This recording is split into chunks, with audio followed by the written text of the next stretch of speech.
Welcome to the WealthGenius Podcast. The WealthGenius Podcast. Strategies for multifamily real estate investing, mindset, community, success.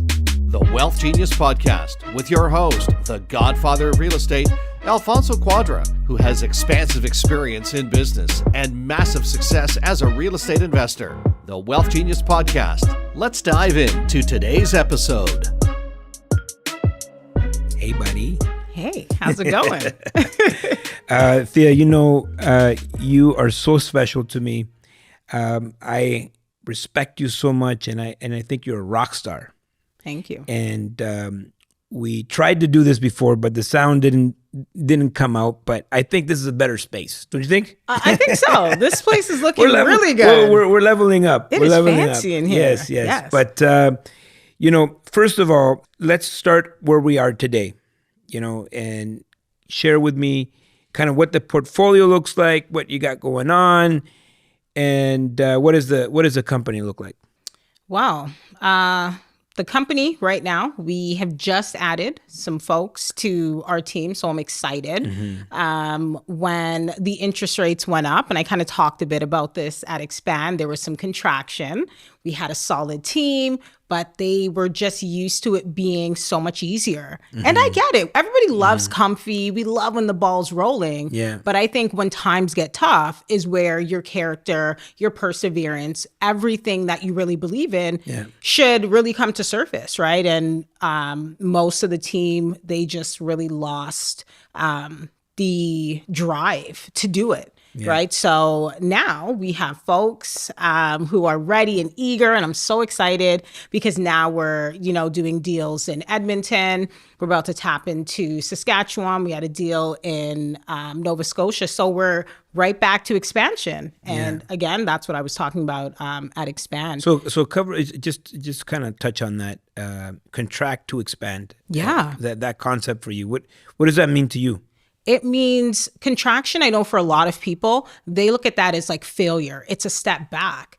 But if you've ever experienced any form of growth, you probably had some contraction that took place as well. So in my mind, contraction is an opportunity to step back, see the full picture, and then there's room for improvement. Find out where that improvement is, or what can you do, or how can you implement some new process to expand again. And that's what we did for the business, because without that happening, the team losing the motivation, I wouldn't have realized that it probably wasn't as scalable and for a long term anyway, right? Because it was really dependent on their efforts. So that happened, and it was a perfect opportunity to contract, realize that we need to pivot, let's implement some new processes and systems.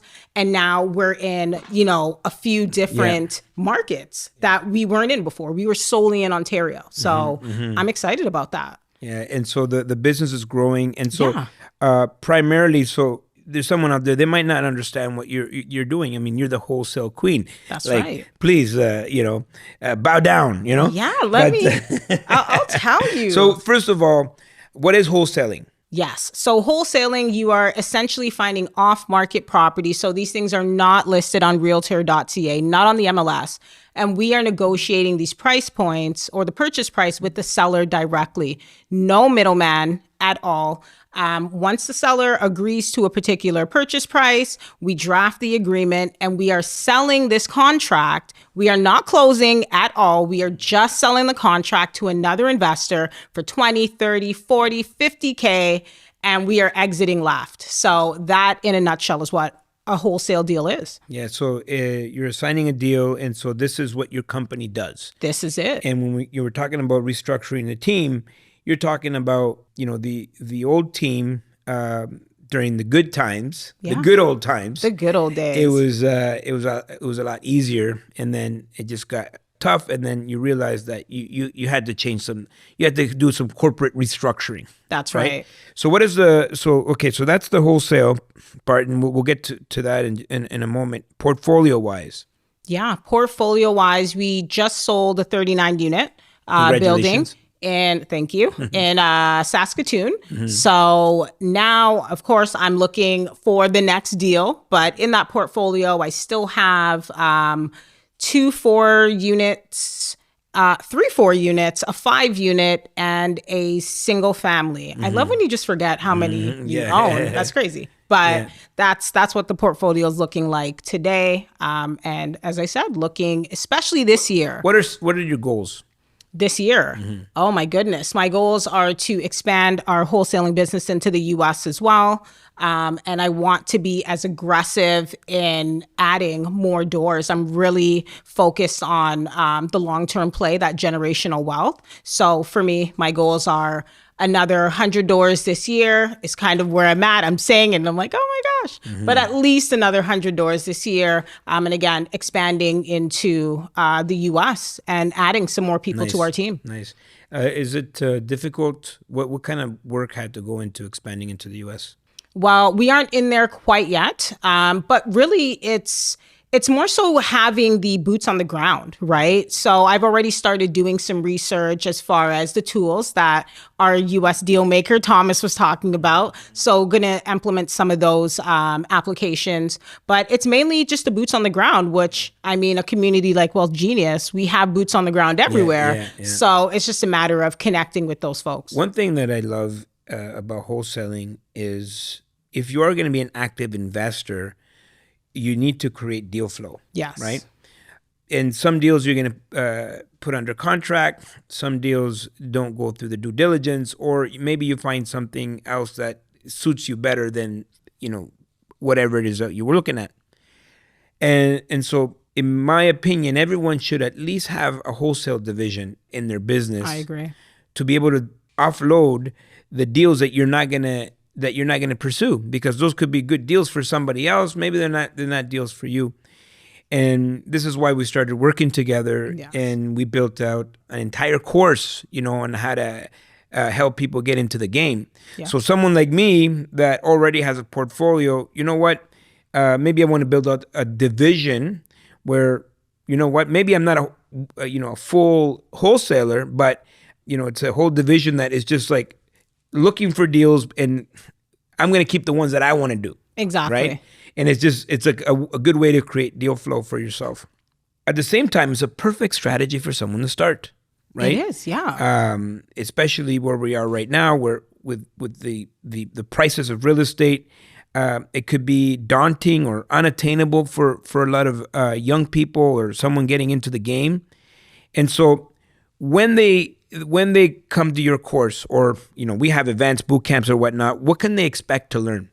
They can expect to learn exactly what to look for, first of all, because if you don't know what you're looking for, you'll find nothing. Yeah. So I'm going to teach them exactly what they should be looking for, where they should be looking, the importance of having a power team and how to leverage that exactly. So I'm giving them in the 2 days or 3 days, depending on, what workshop they're at, but they should leave there being able to at least take some action.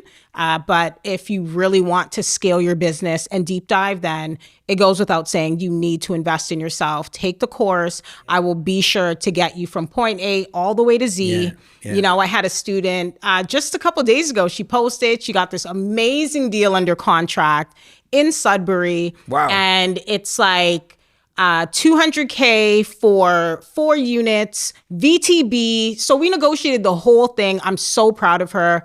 And I don't think she would have been able to do that had she had not invested in herself. So kudos to her. Yeah, and it says a lot about a person when they do invest in themselves. It's like they're just that much more invested in the process, and they'll take the actions required in order to be successful. Yeah. So I want to go back. I want to go way back. Way back. Okay, let's go. So now you're a real estate superstar. But, did you always want to do real estate, or how in the world did we end up here? Honestly, we're here. This is where you are right now. And stages, boot camps, workshops, courses, business, companies, expansion. Like, how did we get here? I stumbled into real estate as far or as long as I can remember. I wanted to be in the WNBA. That was my dream. Cheryl Swoops. I love Damian Stoudemire, if you remember him on the Raptors. Yeah. That was my dream. And you must have had a passion for it, because you're talking about Stoudemire. During those days, WNBA, there was nobody making money there. No. So you did it. You wanted to do it for passion. I wanted to do something that I loved. And that has been my mindset ever since I was in elementary school. I was just like, I can't imagine working every single day. And if I have to, I want to love this thing. So I honestly thought that's where I was going to end up. I was like one of the top 50 players in the GTA in my heyday. So I was like, I'm definitely making it. But life was lifing. That didn't really pan out, but I was still determined to be successful. Like I wanted to still find something that I enjoyed. I tried a bunch of different business ventures. None of them stuck. I was like, oh my gosh, what is this vehicle that is going to take me out of this 9-to-5 rat race that I can't stand?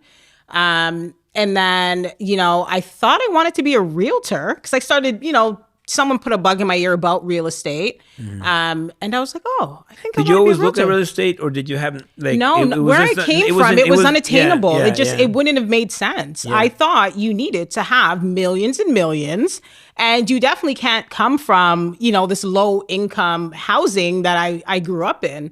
So it just real estate and me, it didn't make sense. And then, I went on Facebook one day. I think cookies got me. When you start looking at things, they just start putting all the things right in front of you. Yeah. So that's what happened. And I was like, what is this about wholesaling? It was like a webinar. I was like, I'm gonna check it out. They said you don't need any money. I'm like, great, I don't have much. Like I have time though. You don't need any money. Perfect. Sign me up. Sign me up. Exactly. So I still invested my time, right? And I went to the little webinar they had and I felt inspired. So they had another one. This time you had to pay. And I was like, I don't care because again, I'm going to invest in myself. I think I can do this. And I attended and I was like, oh my gosh, I found my thing. I was telling everyone, I found my thing. I'm going to do it. So then I registered Velinor Properties literally the day or two afterwards. And I started looking for deals. But the difference is there wasn't a Wealth Genius. There was no hand-holding. They said, watch this video and then go and do all the things. But between the videos and then all the things you have to do, there's huge liability in there because this is a legally binding agreement that can really land you in some trouble. You don't want to play real estate. No, definitely not. I definitely didn't want to play. So I plugged away for the next 6 months. And it was tough. I'm tying up things that aren't really deals. People are like, are you sure this is a deal? Are you sure this is $50,000 worth of rent? I'm like, I don't know. That's what the realtor said, So it was a lot of trial and error. Yeah. And I remember I found a seller off of Kijiji and he had 5 properties, some singles, some multis. And I brought it to who was the GOAT at this time. And I'm like, okay, we're going to sell these deals for sure. I've counted and spent this money in my mind already. Yeah. And then nothing sold. You're planning your vacation? For sure. Because of course they're going to sell. Yeah. And not one of the 5 deals sold. Wow. So I think for most people, and at this point, that was October, and I started in June. So all of those months, now I have something so promising, and then it doesn't work out. I think for many people, they would have given up at that point. Oh, 100%. And you just said it right here. Yeah. Your own people that were working for you. The second it gets tough, people are bail. They bailed. Yeah. Yeah. Anybody else would have bailed. Yeah. And I was still like, no, this is my thing. I'm going to continue to plug away at it. And I then found another deal in Sudbury in December. And I was like, at this time, Sudbury wasn't as sexy as it is now. Let me tell you. It's still not sexy. It's a bit sexy. It's a little sexy.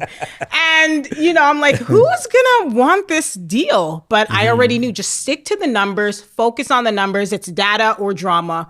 Stick to the data. And I was like, it surpasses the 1% rule. Property looks great. And, I was hosting a walkthrough. And there was like 5 people from Toronto coming to see this property. So I was like, oh my God, I think I actually have something here. And I showed the property on my way home, white knuckle driving. Every time I go to Sudbury, I'm like fighting for my life to get back because like snowstorms. And someone calls, like, we're going to take it. And it was that moment, even though you know what's possible, it's different when it happens for you. So I was like, oh my God, I just made $10,000. And that was in the span of 2 weeks from the time I found the deal till I sold it. And I was convinced after that. So then January rolls around of 2021 And I do 6 deals in that month. I'm like, I've just made more than my salary at work. I quit immediately and I have not looked back. What was that like? First of all, did you have a resignation letter? If to whom it may concern is a resignation letter, then yes. Yes, I did. So you just sent an email, or how was it? Pretty much, yes. Okay. I sent an email. So give us the visual. You're sitting there in front of your computer. You send this email. Yes. Did you write it first, and you're like, how did it, or just like, bye, send? Pretty much, because the thing is, I was already off of work for some time. My mom passed away February of 2020. So I'd taken some time off work. I tried to go back, mentally wasn't ready, took some time off again. They were having me jump through all kinds of hoops just to get access to like a short-term disability type of thing. So my clock was like grievance or...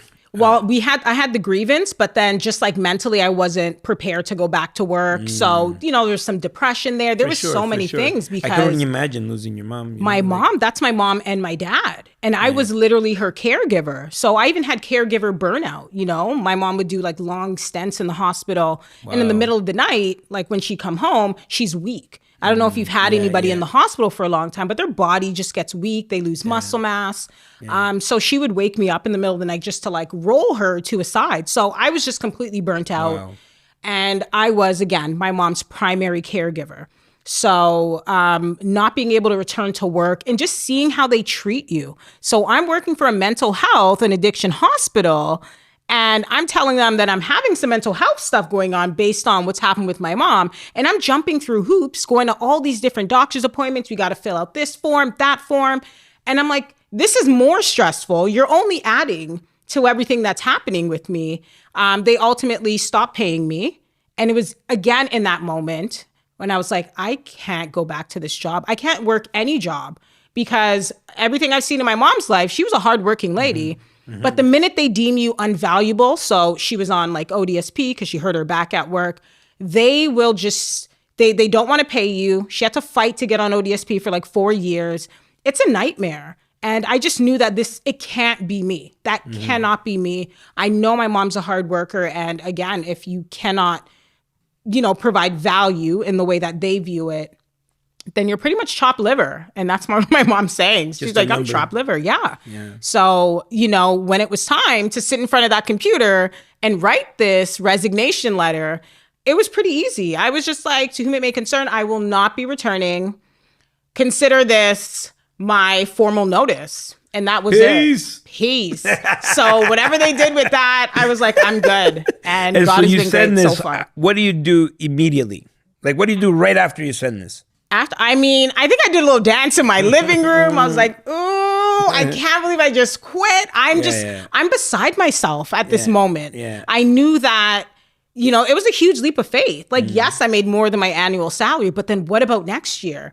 But I had already seen the light. I knew what was possible. So there also comes this thing with confidence. Right? It's when you're unsure, you're a little bit scared. But when you know what you've already accomplished, like 6 deals in 1 month is crazy, especially at that time. For me, I did my little dance and I was like, I can't believe I've just left the rat race. I've been chasing that moment for at least 15 years at that point, and I was 31 when I left my job. So what was the moment that you thought to yourself, like, okay, like, I'm good at this. Like, not only am I good at it, like, I have arrived. Yeah, I think it was by the time March rolled around in that year, and I did about 14 deals. And I met with someone. Woo! Yeah. Yes. I met with someone, and she was like, "You did how many deals?" She's like, "So who's your team?" I'm like, "My team." I'm like, "It's me." She's like, "You by yourself?" She's like, "Well, how much money are you spending on marketing?" I'm like, "Marketing?" She's like, "No, marketing." I'm like, this was straight grind, hustle, scraping the heck out of Kijiji every single day, all day. Wow. And she just couldn't believe it. And she's like, "No, you're killing it." And I was like, oh my gosh, you know what? Maybe I am. And it was at that moment, I was like, okay, I need a team because it is a lot and I can't scale by myself. And then I started bringing people into the team, and we just started killing it, like 100 plus K a month, every single month for several months. It was incredible. And to be able to have other people leave their job because we're doing so well is also, one of those things that were on my whiteboard, help 5 people leave the rat race. So being able to do that it just meant everything to me, even beyond the money. Yeah. What's your favorite thing about real estate? My favorite thing about real estate is that anybody can do it. I think that's my favorite part. It's not necessarily about, how well you did in school or where you grew up. It's be in the right rooms, invest in yourself, and be dedicated to the process. Be a sponge, and anybody can do it. I think that's my favorite part. What was the toughest part? Oh my goodness. There's so many tough parts. There's the tenants.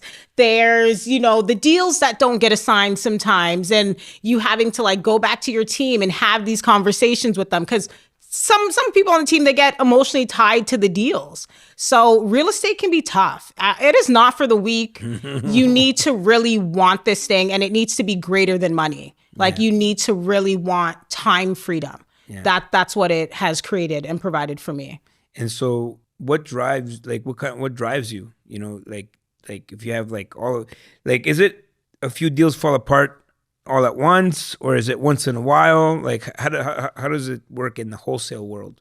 I mean, you're going to mutually release more deals than you're going to assign. So you have to already enter the game knowing this. Yeah. So for me, a deal doesn't work, I don't even think about it. I'm like, oh, okay, next. What do we have next? And that needs to be the mindset. Yeah. Real estate in general is a numbers game. They don't always work. Sellers will come back, and the money is in the follow-up. Mm-hmm. So it's all of these things that eventually they're going to want to sell. Yeah, they come back. Yeah. And I'm like, oh yeah, we had you in our system here, pulling it up in the CRM from 2 years ago. Yeah. So yeah. Beautiful. I know that there's a lot of stories of all the beautiful things that people do in real estate, but people don't really talk about, that sometimes deals don't happen. And, sometimes you do lose money, and I was talking to someone the other day. They're like, oh, I think I'm doing this wrong. I'm losing money here. And that's part of the game. That's the cost of doing business. It is. There's someone right now breaking a window at a Walmart, right. It's a cost of doing business. And so I know that you're strong enough, and you keep going, you keep going. Absolutely. What are some of the things that people need to think about in terms of getting their mindset prepared? You said it's not for the faint of heart, not for the weak. Not at all. But, someone's getting into it. How do they mentally prepare for success and the failures, the ups and downs, basically? The ups and downs. I mean, they just have to understand that with anything, there's going to be some wins and there's going to be some lessons. I don't even think they're losses. The L's are really lessons. Yes. Right? And, I got into a deal where we did a campaign out in Cornwall. We're about to do a flip on it. A partner, someone on my team, they were working with someone who had a ton of capital, just kind of parked. So I didn't even vet this person. I was like, oh, he has the money. Okay, great. Let's do it. And so we went ahead and did the renos. We ran into some issues. He no longer wanted to, him being the capital partner, no longer wanted to, put any more money into this deal. I came out of my pocket and did so. I was covering all the carrying costs.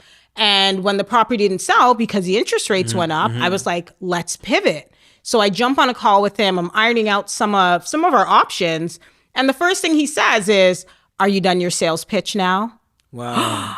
My jaw was on the ground. I was like, what? I'm trying to find solutions for us. And he's just not having it. He didn't want to hear it. Long story short, we sold for much less. I think we could have definitely got it for more.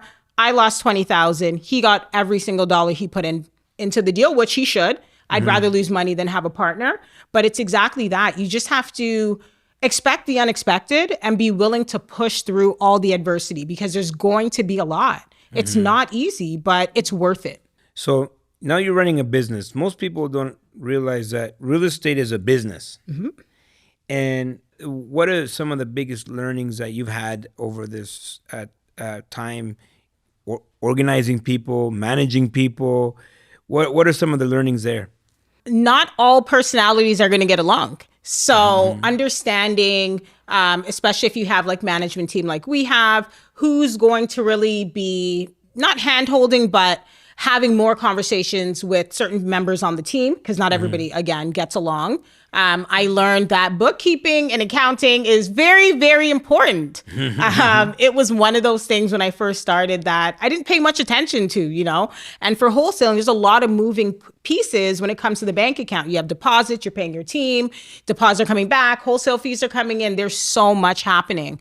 And when I first started, that wasn't something I paid attention to. So it was a nightmare to do taxes. Wow. And I just encourage people, right in the beginning, get a good bookkeeper, find yourself an accountant, and keep yourself on track. That's probably the fourth time we've mentioned this on this show. Oh, really? You know, people, just the bookkeeping was the biggest hurdle. Just the bookkeeping, the accounting. And so this is something that a lot of people, have to overcome. You know, it's the paper, the death of us all. I really appreciate this conversation. Thank you for sharing. And I know that people get a lot of value.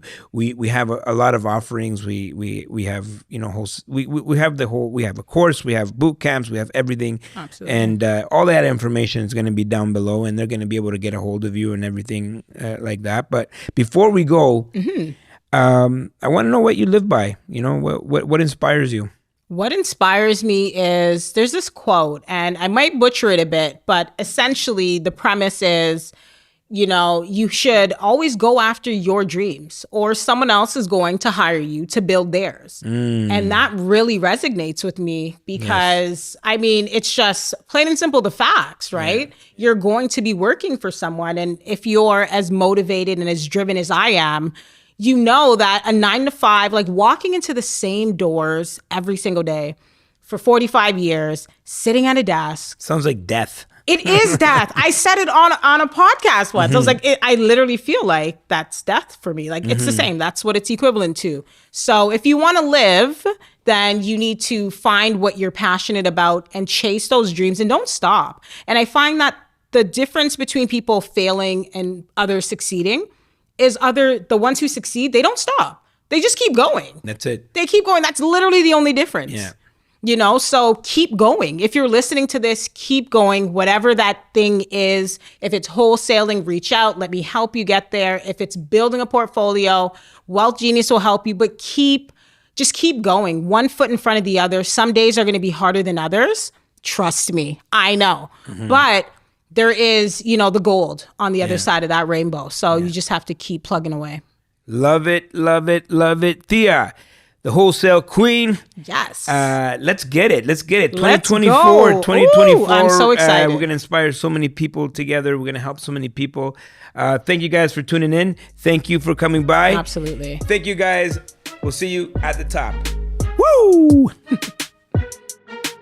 Thanks for listening to the WealthGenius Podcast. If you have a question or comment about something you heard today, reach out to the Godfather via social media or email him anytime. All that information is in the show notes. And of course, don't forget to subscribe so you never miss an episode of the WealthGenius Podcast. The WealthGenius Podcast. Until next time, see you at the top.